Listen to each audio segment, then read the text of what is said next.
Hello and welcome to Mrs. Seeley's math video number 13. In this video, I am going to review the first two lessons from Unit 7 using the notes for the unit.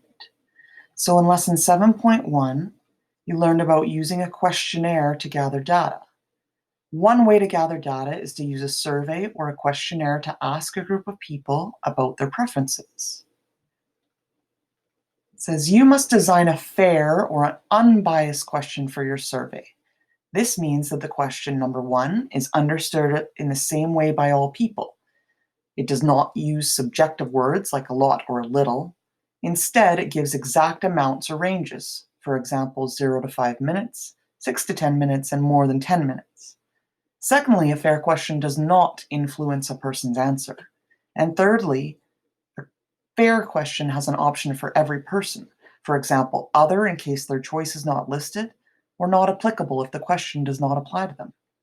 The more unbiased people you survey, the more valid your results become.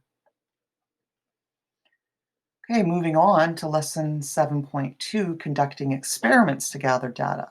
Another way to gather data is to conduct an experiment to test for results.